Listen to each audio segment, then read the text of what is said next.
Oh, not again. Not another crossover. No!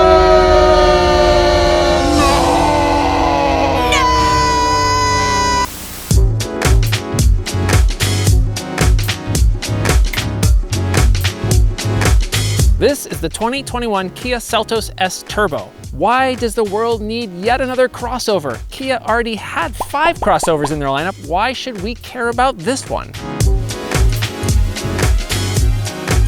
The subcompact class of SUVs really started taking off a few years ago, and Kia did not want to be left out. The Seltos slots in between the slightly smaller Soul and the larger Sportage. It's based on the same platform as the Hyundai Kona and competes with other extra small crossovers like the Honda HR-V, Mazda CX-30, and the Nissan Kicks. I'm sorry, I'm just laughing at the name Kicks. It's not a good name. I mean, Seltos isn't a great name either, but Kicks is... ugh. If the Seltos is anything like the Telluride that I tested last year, I'm probably gonna like it. I have high hopes for this Seltos. Is it like a baby Telluride? Let's find out. Now, Kia says that this car is for millennials. You know, that generation that's been blamed for ruining everything from craft beer to marriage. They've even been blamed for killing the car industry. Way to pick your demographic, Kia. These people are murderous. But on the flip side, millennials apparently like small, stylish, value-packed SUVs. So they might be blamed for killing everything, but perhaps they'll buy this SUV. While Kia may be primarily targeting millennials, this car has a much broader appeal than that. It's not just millennials that are going to be interested in this car. It looks cool enough that it could even please a jaded Gen Xer. And it's easy enough to drive with a commanding view of the road that is perfectly suitable for a baby boomer.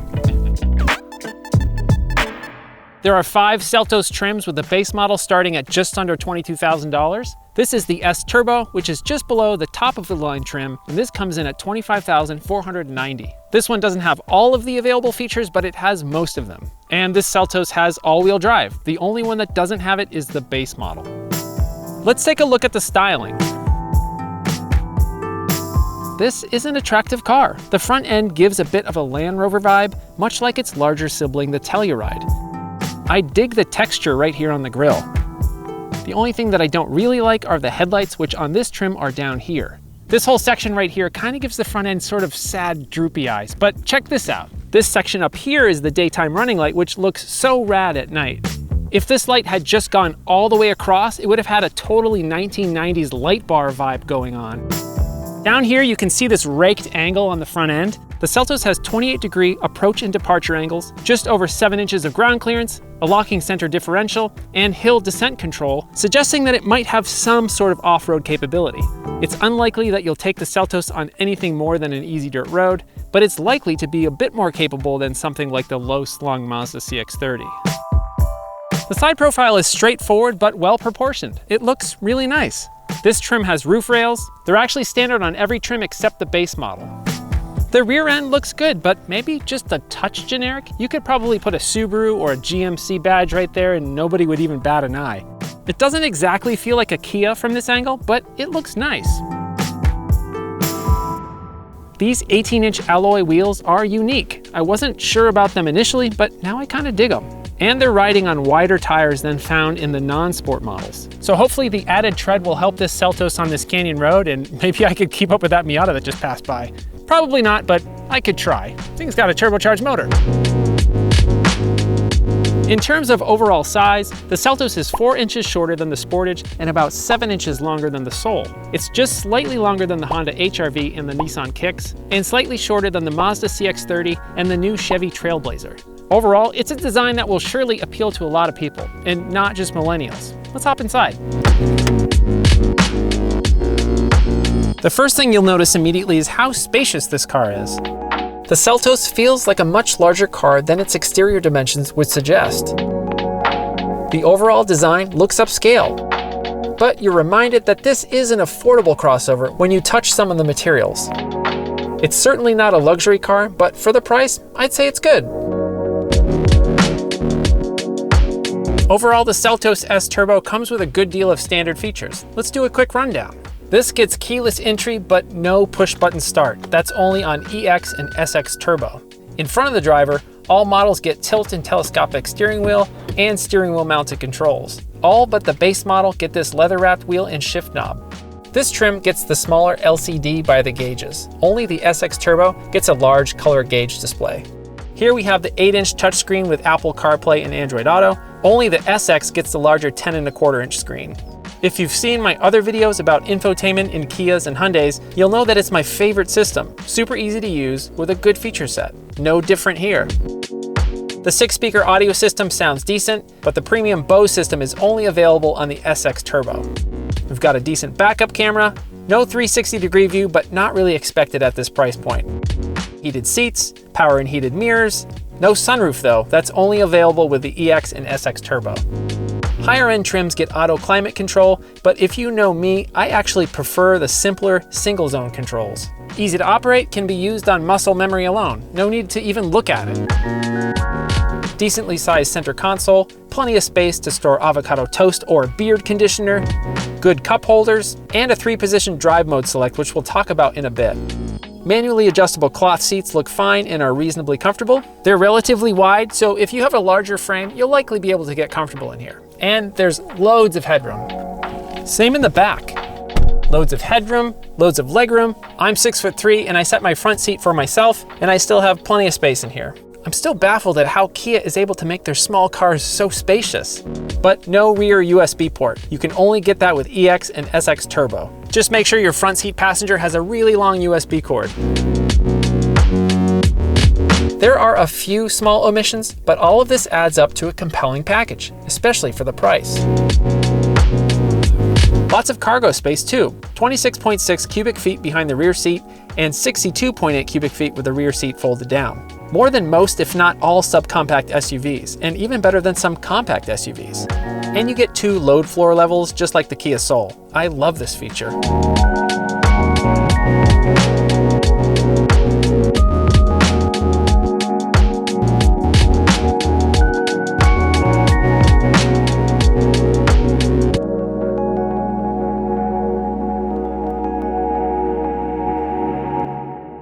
I've had this 2021 Kia Seltos for a few days now, and I've really been enjoying it.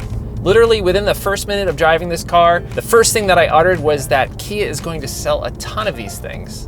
It really seems to hit the sweet spot in a number of areas.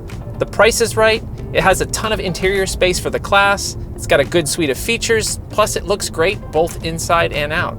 And with this S Turbo, you get Kia's turbocharged 1.6 liter making 175 horsepower and 195 pound-feet of torque. Non-turbo motors get a 2 liter making 146 horsepower paired with a CVT, which is probably fine for most people. But I'm not most people. If I were you, I'd probably opt for the turbo. It's torquey, and when it's in sport mode, it can propel this Seltos down the road really quickly. The turbos get a 7-speed dual clutch transmission. If you're not familiar with dual clutch transmissions, they can take some getting used to. The DCT in this Seltos is pretty good, but it can be a little bit indecisive at times. It will occasionally feel like it's kind of fishing around for the right gear. Every Seltos except the base model comes with all-wheel drive, which is nice considering some competitors charge nearly $2,000 for this option. When the car is in normal mode, it can feel a bit underpowered as it's obviously favoring fuel economy over performance. Pressing harder on the throttle doesn't always give you the downshift that you might be expecting. But switch to sport mode and the acceleration in the Seltos becomes a lot more rewarding. Let's see how quick it is. All right, 0 to 60 in 3, 2, 1, go.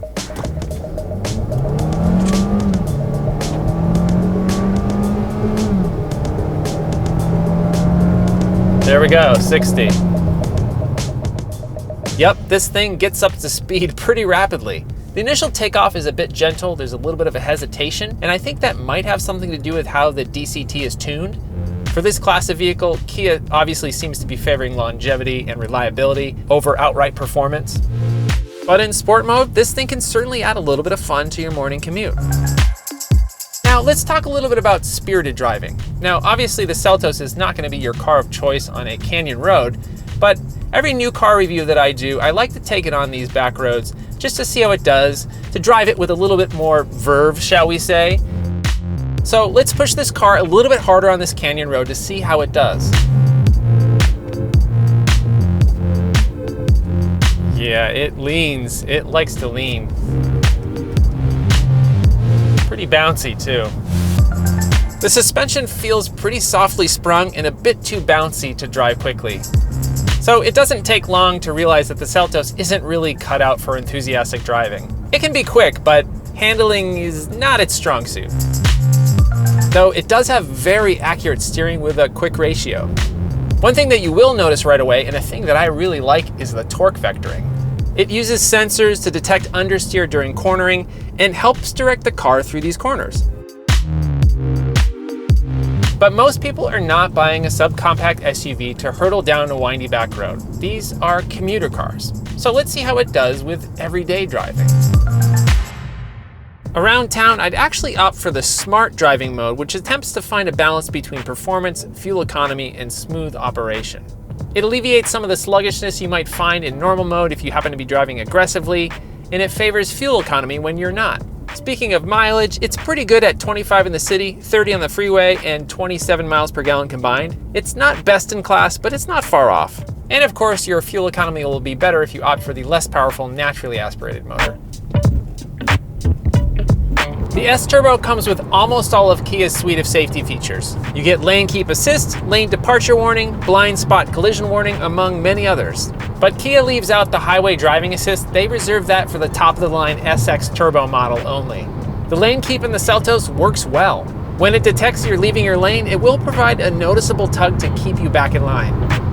So as you can see, it does a really good job of nudging you back in your lane when you're drifting a little bit. It's not going to drive for you, but it can offer a little bit of assistance. Now it's time for Ethan's rant of the day. And I kind of have a love-hate relationship with these systems. Sometimes they're overly intrusive and they beep at you constantly. Sometimes they don't really do much at all. And I'm still trying to figure out exactly what the point of these lane keep systems are. I mean, it seems like they're mainly designed for people who are not paying attention to the road and are just staring at their phones. Or maybe you're not really a very good driver and you need the extra assistance. Overall, I think it's good to have them, but at the same time, I'm concerned that it's just gonna make people less attentive when they're driving. What do you think about these lane keep and lane centering systems? Let me know in the comments below.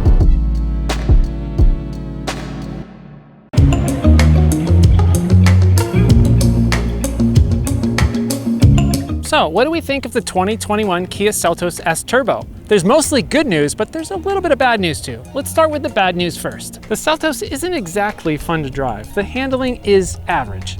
The dual clutch transmission can be a bit indecisive at times. And I've heard some complain about the road noise, but I didn't find it to be too much of a problem. And now for the good news. The Seltos has loads of interior space, a very willing turbo engine, a compelling list of features, good looks, and an overall good value. What about competition? There's a bunch of vehicles in this category, so let's pick out a few to compare. You might be considering the Hyundai Kona. The Kona is more fun to drive than the Seltos, but it has less interior space.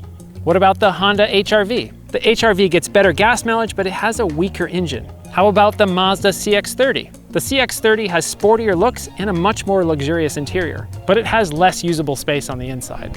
What about the Nissan Kicks? The Kicks has a far cheaper base price, significantly better gas mileage, but it's way down on power and has no optional all-wheel drive. The Kia Seltos has quickly risen to the top of the subcompact class of crossovers. It has a ton of personality, a good set of features, tons of space, a great warranty, and a very competitive price. That's something that everyone can get behind, not just millennials. Would you buy one? If not, what else would you consider? Let me know in the comments below. Are there any other cars you'd like to see me review? Post up in the comments and let me know. Thanks so much for watching. I hope you're well, and I'll see you later.